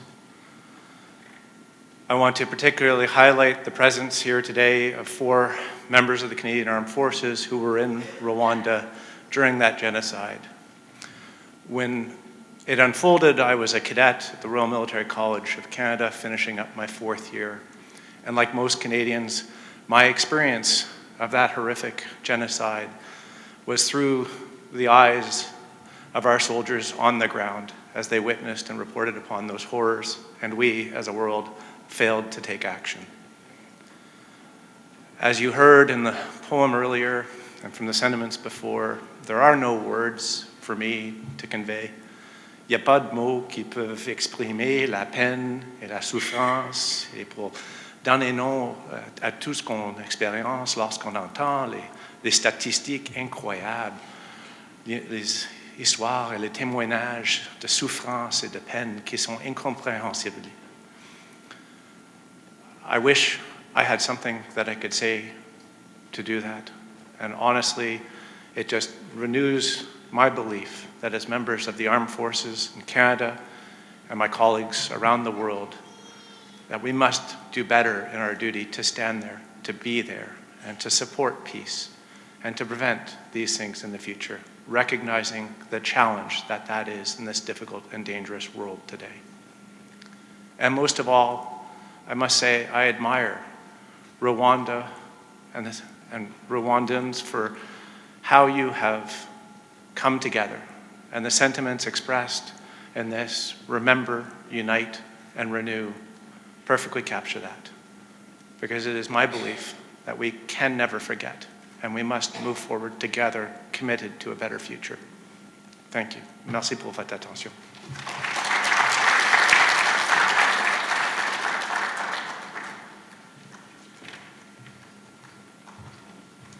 Thank you, Vice Admiral Angus Topshee, to have taken the time to come and also provide us that solidarity message.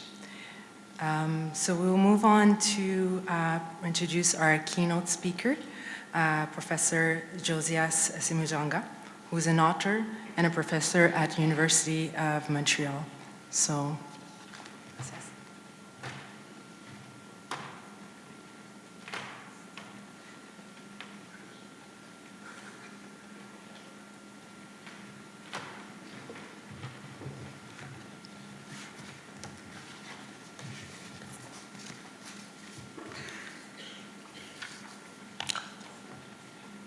bonjour tout le monde.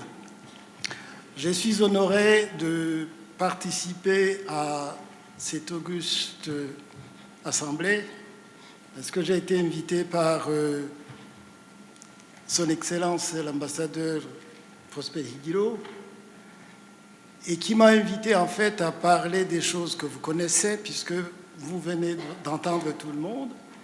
J'aurai donc la tâche la plus difficile, la plus ignoble, de répéter ce que vous connaissez. Et c'est la tâche la plus difficile pour un professeur, en fait, de répéter ce que les étudiants ou le public connaît. Mais je vais le faire selon les recommandations qui m'ont été demandées, c'est-à-dire de trouver le lien entre la propagande et le génocide et le négationnisme. Et je commencerai donc par dire ce que c'est que la propagande haineuse, ensuite le génocide, ce que c'est, comment il se prépare et comment il se nie. Parce que le négationnisme, en fait, c'est une continuation, c'est dans le projet même du génocide. Et je donnerai des exemples, surtout à partir du Rwanda, mais très rapidement, puisque ça a été dit, et très bien. Qu'est-ce que je pourrais ajouter au témoignage de la jeune femme qui vient de parler? Qu'est-ce que je pourrais ajouter à la poésie de Sandrine? Qu'est-ce que je pourrais ajouter aussi à ce que M. l'ambassadeur a dit lui-même sur la situation au Rwanda? Mais je terminerai quand même sur deux ou trois choses. Le Never Again énoncé il y a longtemps, on a vu que c'est un vieux slogan. Et qu'est-ce qu'alors on peut faire au Rwanda et dans les pays voisins aussi, puisque les massacres, hélas, n'ont pas concerné le Rwanda, même si le génocide a eu lieu au Rwanda, mais les massacres ont existé aussi. Et le discours de la haine existe dans ce qu'on appelle communément la région des Grands Lacs, mais en fait, des pays des Grands Lacs. Qu'est-ce qu'un génocide donc? Le mot génocide, comme vous le savez, vous l'avez entendu, il a été créé en 1944 par un juriste, et les juristes savent bien donner des définitions précises, par un juriste américain, Raphaël Lemkin, en 1944, au moment où les Juifs d'Europe étaient en train d'être massacrés systématiquement.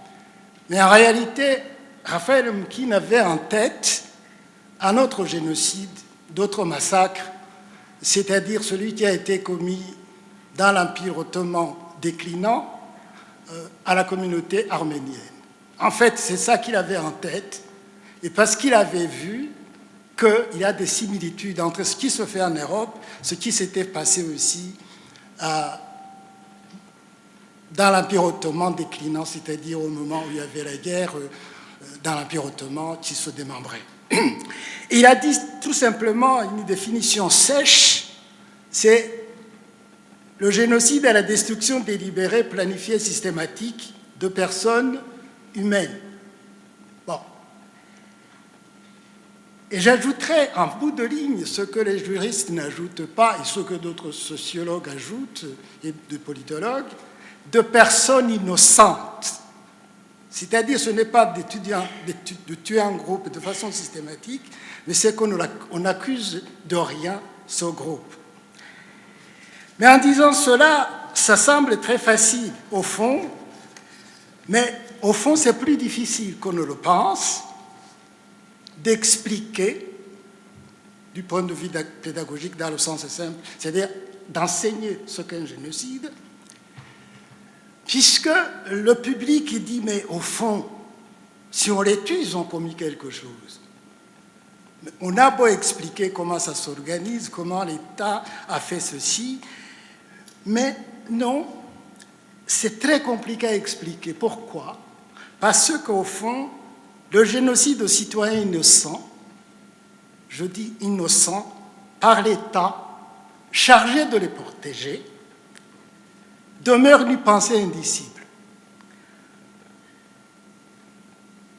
Une pensée si horrible qu'elle ne passe pas. Pourquoi? Parce que l'être humain, c'est un être social, comme le disait Aristote. Depuis que les communautés humaines existent, il y a, comme dans notre cerveau, l'idée que toute punition est donnée parce qu'on a enfreint une loi. C'est ce contrat social dans la société qui permet que nous puissions vivre, que nous sortons d'ici en étant assurés que nous sommes en paix. Que l'État puisse nous tuer si nous respectons la loi, et surtout qu'il puisse nous tuer en tant que groupe. On a beau expliquer, moi-même je viens de vous l'expliquer, mais ça ne passe pas. Alors, ce qui fait qu'après, on va chercher les définitions dans l'histoire, ce que je vais essayer tout à l'heure de vous expliquer, puisque un génocide arrive toujours, jusqu'à maintenant, dans un moment de guerre civile, ou dans un moment de guerre. Alors, on va chercher les causes de la guerre. Mais les causes de la guerre ne sont pas, pour nous, les causes du génocide. Et je voudrais dire ceci, au fond, qu'on va chercher les causes dans le génocide. Les juristes vont qualifier ce que c'est si le meurtre qui a eu lieu, c'est un génocide. Et pour le faire, ils vont étudier les conditions de sa réalisation, de sa conception. Et jusqu'à maintenant, le mot génocide signifie en bout de ligne une chose, c'est d'écrire les massacres qui ont eu lieu et de les condamner. C'est-à-dire que le mot n'est pas neutre. D'où l'usage restreint par l'ONU du mot génocide. On peut l'utiliser comme ça, mais du point de vue de l'ONU, c'est vraiment, jusqu'à maintenant, l'ONU ne reconnaît que deux génocides, celui des Juifs et celui des Tutsis. Celui des Arméniens, c'est toujours à l'étude, vous le connaissez bien, ceux qui suivent, mais ce n'est pas encore accepté par l'ONU. Pourquoi? Parce que effectivement, c'est que le mot pour être utilisé, et c'est le constat le plus très fort où le génocide est lié à la politique. Un génocide est reconnu par l'ONU et il ne peut l'être que si seulement si l'idéologie des élites qui ont organisé les massacres est délégitimée et les auteurs du génocide condamnés. Le contraire, l'inverse, c'est que si le OTTAWA était resté au pouvoir au Rwanda, le génocide des Tutsis n'aurait pas été reconnu. On les avait tués depuis 1959 jusqu'en 1993. Les pays voisins n'ont rien fait. Et ça, c'est très fort. C'est vraiment le constat le plus fort de voir que le génocide est toujours lié à la négociation des rapports de pouvoir sur le plan international. Mais alors, quel est le rôle de la propagande? De la propagande, plutôt, je dirais, de la propagande haineuse. Parce que la propagande, comme vous le savez, elle est consubstantielle aux sociétés humaines. Le mot, d'ailleurs, propagande, n'est plus accepté, comme vous le savez bien. On l'appelle la communication. Chaque ministère a un agent de communication, c'est-à-dire celui qui est chargé de dire, de présenter les politiques selon le point de vue de l'institution ou de l'État pour le bien de la communauté. Moi, je dirais que c'est normal. Ça peut être aussi de la publicité. Publicité, c'est une forme de propagande aussi. Et l'inventeur, comme vous le savez, Edward Berners, celui qui a inventé vraiment les techniques de propagande moderne qu'on appelle actuellement la communication, c'est d'avoir été commandité par les compagnies de tabac qui voyaient que leur chiffre d'affaires n'augmentait pas et les compagnies ont demandé à ce psychologue américain, spécialiste de la publicité, de leur mener comment les femmes puissent fumer. On lui a donné 5 ans, le résultat a été spectaculaire après 2 ans seulement. C'est ainsi que les femmes sont devenues de fumeuses, parce qu'on leur a présenté un discours fumeux sur les biens du tabac. Mais ce n'est pas de cette communication propagandiste dont je vais vous parler. Chomsky l'a montré aussi, c'est-à-dire qu'il s'agit ici de l'idée que c'était propagande et que je dirais propre, puisqu'au fond, à la limite, même si on amène les gens à fumer ou à manger de burgers ou à manger de n'importe quoi, à la limite, ce n'est pas vraiment l'appel au meurtre. La propagande haineuse consiste à décrire l'autre groupe de manière systématiquement négative, et la propagande haineuse vise toujours à déconsidérer, à déshumaniser un groupe. C'est là le lien avec le génocide. La propagande alors haineuse, des exemples simples. En 1940, après le Mein Kampf de Hitler, les nazis ont commandé un film qui s'appelle « Le péril juif », 1940. Si vous avez le temps, vous pouvez le regarder. Donc, toute l'idée que les Juifs, c'est l'ennemi des Allemands. Et qu'en bout de ligne, c'est consiste à amener les Allemands à considérer que les Juifs ne sont pas des citoyens comme les autres, et donc que la vie des Allemands est en danger. Je donne cet exemple-là, mais il y en a beaucoup. Et les 10 commandements de Bahutu, en 1991 au Rwanda, ce n'est rien d'autre. C'est de décrire ce que c'est qu'un Tutsi. Il est méchant, il y trompe, il est faux, il est tout ce qu'on peut imaginer, et donc il ne faut pas lui faire confiance. Il y a toute une rhétorique sur les femmes Tutsi, etc., etc., etc. Et donc, voilà deux exemples de, simplement, vous pouvez trouver d'autres, de propagande de haine contre l'autre groupe, et dont la mission est en fait neutraliser l'opinion publique, que ce ne sont pas des citoyens normaux qu'on va tuer, qu'on pourrait tuer. C'est-à-dire, au fond, la propagande consiste à neutraliser l'opinion publique pour que les groupes qu'on va tuer soient considérés comme un groupe dangereux pour les intérêts de la majorité. Alors, il s'agit donc, il devient le bouc émissaire. Je vous passe les exemples, vous les connaissez. Et le constat 2 sur la propagande, c'est qu'elle permet vraiment à la violence communautaire de la majorité. C'est-à-dire que parmi la majorité, beaucoup de gens détestent le groupe décrit et donc le voient comme un bouc émissaire. La potentialité que le groupe soit tué est là, je dis la potentialité, parce qu'il ne suffit pas de la propagande. Le génocide, c'est une action, une décision d'un groupe qui doit donc être puni, jugé comme tel. Au fond, c'est cela qui a permis, par exemple, qu'une grande majorité de la population de civils, de citoyens Hutus, ont été amenés à tuer, parce qu'ils considéraient que c'était vraiment un danger si on ne tuait pas les Tutsis. Même si, on va y revenir, il y a beaucoup qui ont utilisé des stratégies d'évitement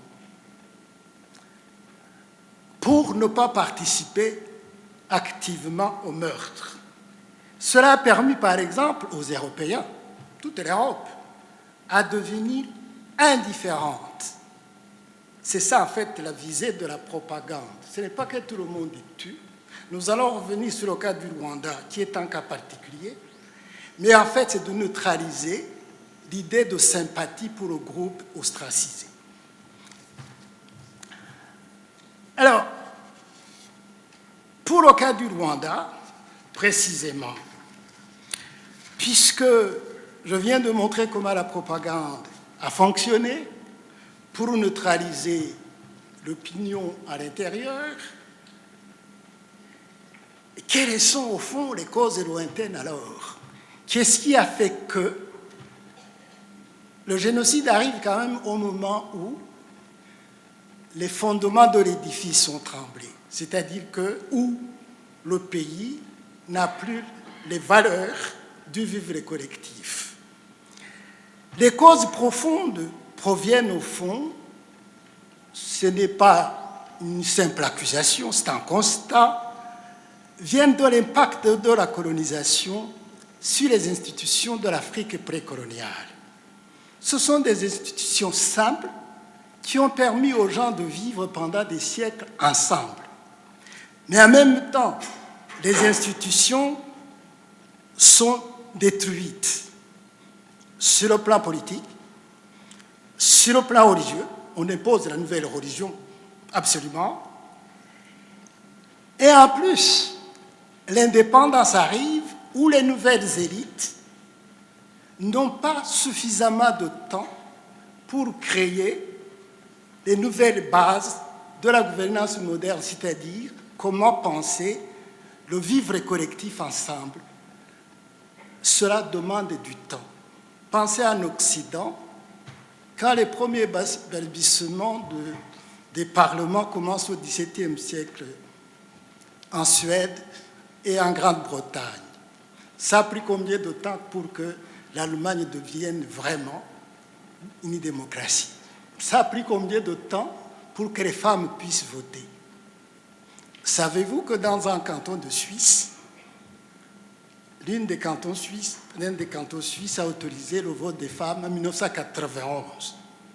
Vous comprenez ce que ça signifie, en fait, pour construire les bases solides d'une démocratie. Et qu'est-ce que ça veut dire une démocratie? Qu'est-ce que ça veut dire un vivre collectif?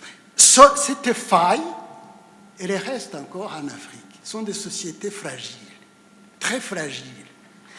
Et c'est ce terreau, cette faille, ce trou dans les institutions qui a fait qu'au fond, les élites n'ont pas suffisamment de temps de penser, de vouloir vivre collectif. Le cas du Rwanda est problématique. La colonisation commence vraiment en 1925 et en 1962, le pays est indépendant, donc moins de 40 ans. Vous imaginez que les élites scolarisées, comme ça, qu'on appelait les auxiliaires de l'administration, vont devenir, du jour au lendemain, de président. Ils n'ont pas eu le temps, en bout de ligne, de penser ce que ça veut dire la nouvelle citoyenneté, l'État pour tous. Et le pire, au Rwanda, l'origine du génocide des Tutsi, c'est même, il est basé sur un racisme sans race. Les spécialistes vont essayer de trouver les différences entre les Hutus et les Tutsis. Tout à l'heure, la dame qui témoignait parlait de la longueur du nez, de la taille. C'est tout simplement des catégories de l'anthropologie coloniale. C'est aussi simple que ça. Et pour être sûr, on a imposé, pour le contrôle de la population, on a imposé une carte d'identité avec mention ethnique. Comme ailleurs, on a imposé l'étoile de David. Parce que comment peut-on savoir entre le blanc et blanc qui n'est pas le bon blanc? Comment savoir entre le noir et le noir qui n'est pas le bon noir? Question de nez, de taille, c'est de la rigolade. C'est comme si quelqu'un trouvait une femme blonde à Madrid et dirait qu'elle est suédoise.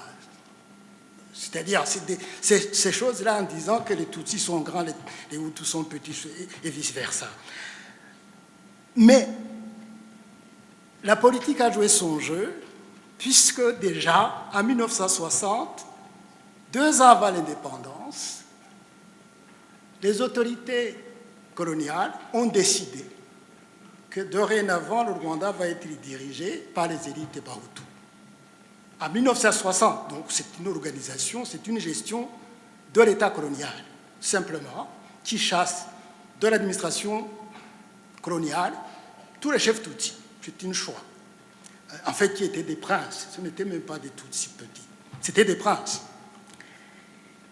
Et en 1962, le pays arrive en indépendance et il se dénomme le Parti de l'émancipation et de la libération des Hutus, par les Hutus, c'est-à-dire, c'est un parti dont l'idéologie est raciste par définition et dont le projet politique est pour un seul groupe.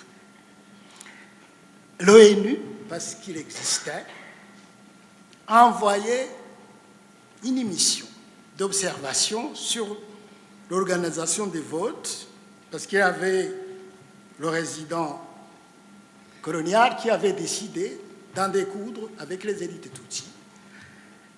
Et alors, il fait le rapport des Nations Unies va dire que octroyer l'indépendance à un parti qui base la majorité sur l'ethnie, c'est conduire le pays dans l'impasse.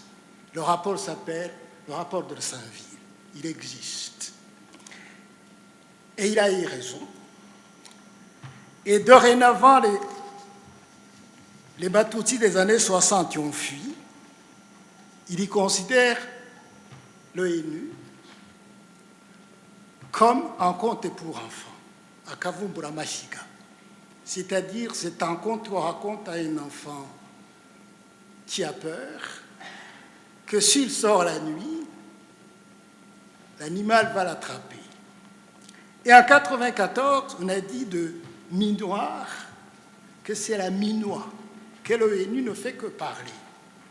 Si je dis cela, c'est-à-dire, au fond, comment venir en aide aux populations menacées. Et quel est le never again de l'ONU? Si la perception est celle-là, ça demande beaucoup de travail pour la confiance. Mais à cette époque, au fond, la propagande fonctionne à fond,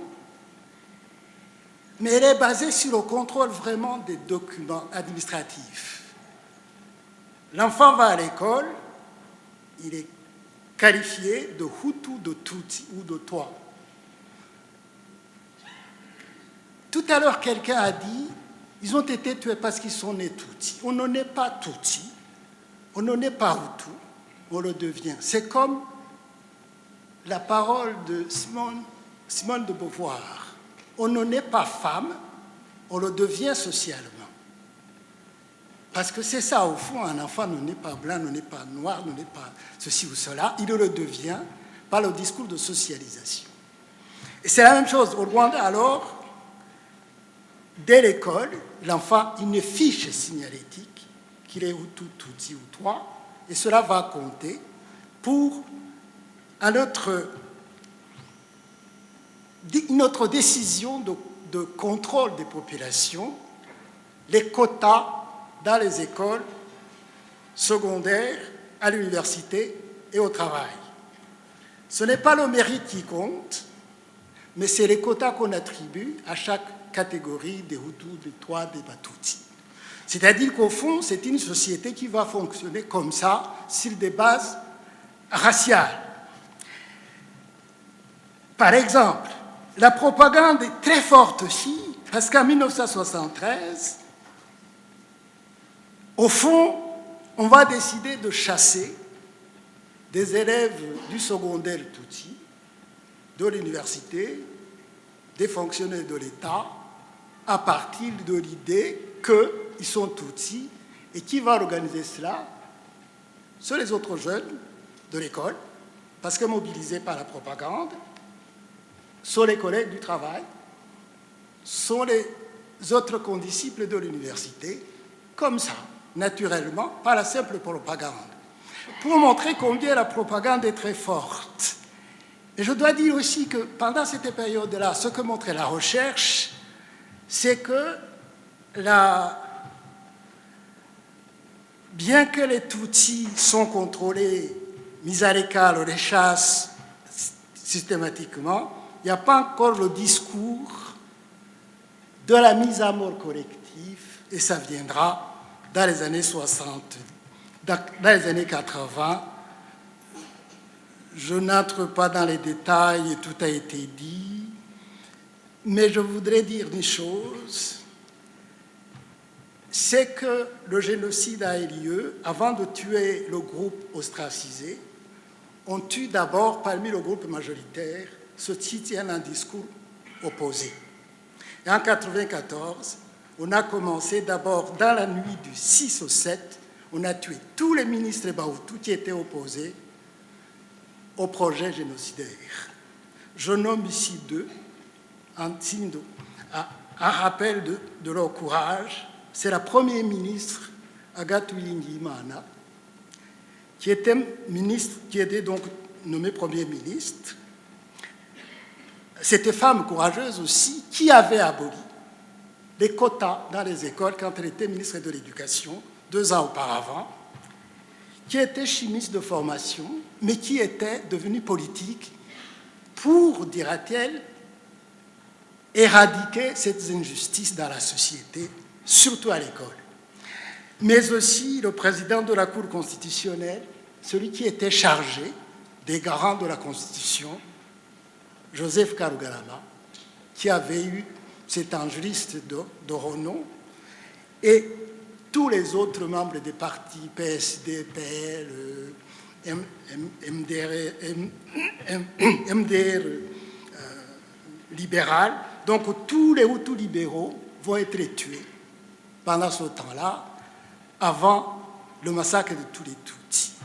Sinon, le reste, on a été dit, il y a des barrières, le contrôle d'identité, et ce qui est beaucoup plus grave peut-être, et c'est le constat 3, c'est que le projet génocidaire au Rwanda, qui a impliqué de simples Hutus dans le génocide, reste toujours impensable. Les Allemands, les nazis, je ne dis pas que ce sont des saints, ils ont utilisé une armée. La même chose pour le massacre des Arméniens. L'État a utilisé les militaires, les milices, mais pas les citoyens comme tels. Au Rwanda, les génocidaires, en fait, ont décimé complètement les Tutsis, mais en même temps, ils ont transformé en assassins les citoyens Hutus. C'est-à-dire qu'au fond, la majorité était obligée de tuer pour que leur famille ne soit pas tuée. Mais ce qui est intéressant, c'est que malgré cela, il y a eu quand même des gens, des individus, par leur courage, par leur stratégie. Il y a ceux qui ont payé pour ne pas aller à la barrière, donc ils sont devenus neutres, indifférents en quelque sorte, mais il y a d'autres qui ont pris le courage de cacher les Tutsis individuellement, et on les a reconnus, on les appelle Abalinziligirango, ou les gardiens du contrat vivent le collectif. Si je souligne cela, c'est parce que, comme le dirait le poète Paul Nizan, il y a tout, et Albert Camus, il y a toujours de l'espoir chez l'humain, malgré les conditions les plus sombres dans lesquelles il vit. On me dit de terminer très vite. Je conclurai sur ceci. Vous m'excuserez parce qu'on m'a demandé de parler des choses très difficiles. Bon, voilà, alors je terminerai là-dessus. Comment penser l'après-génocide? Ça a été la question au Rwanda depuis le début. Le gouvernement de l'Union nationale. La réponse demeure la même.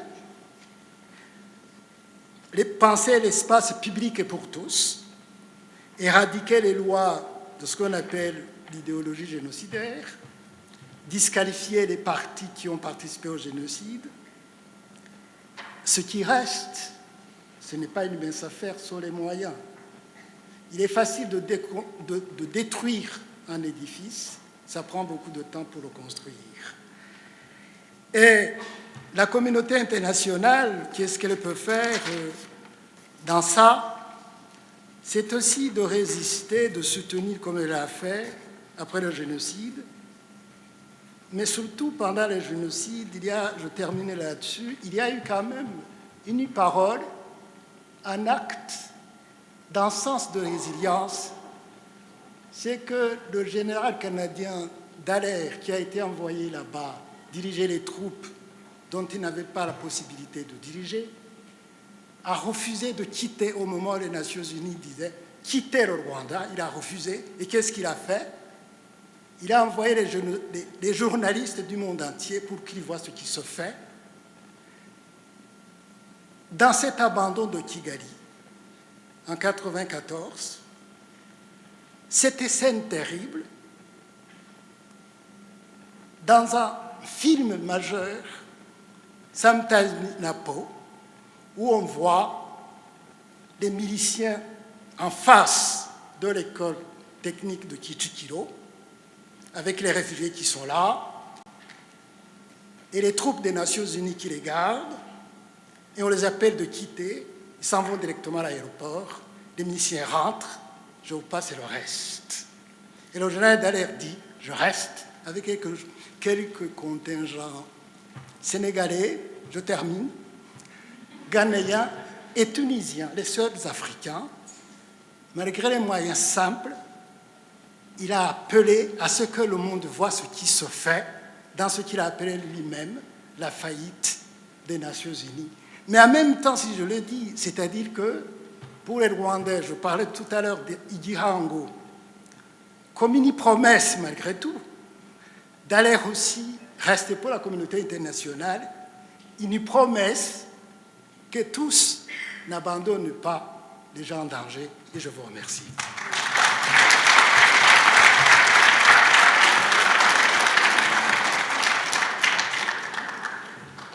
Merci beaucoup, professeur Josias. Je sais que essayer de combiner tout ça en très peu de temps, c'est un défi. So thank you for providing us this, to educating us of a history of the genocide. And I would like to, actually, we're coming to the end, and thank you all for your patience through it all. So I would like to first end this ceremony by thanking His Excellency Prosper Higiro and the High Commissioner of the Republic of Rwanda to Canada to have organized this opening, for organizing and inviting all of us to this opening ceremony of the 29th commemoration of the 1994 genocide against the Tutsi. I'd like to take the time to also thank Pascal Kanyemera, President of Humura Association, for his remark and for sharing with us all the achievement and work that Humura Association has made and the ongoing initiative that continues.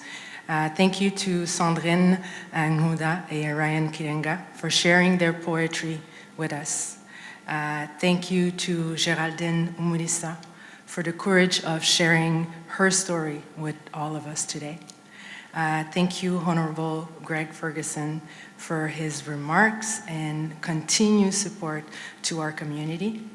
Thank you to Vice Admiral Angus Tupshie, Commander of the Royal Canadian Navy, for delivering to us a solidarity message. Thank you, Professor Josias Simujanga, for educating us of the history of the genocide.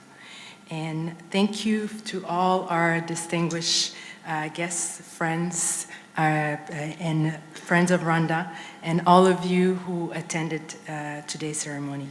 So today marks the start of Kwibuka29, and over the next month there will be a few events organized.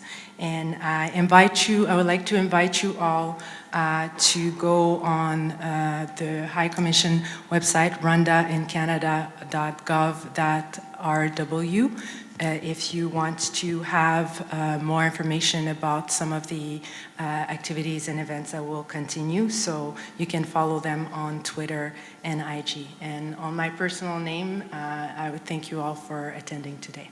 Thank you.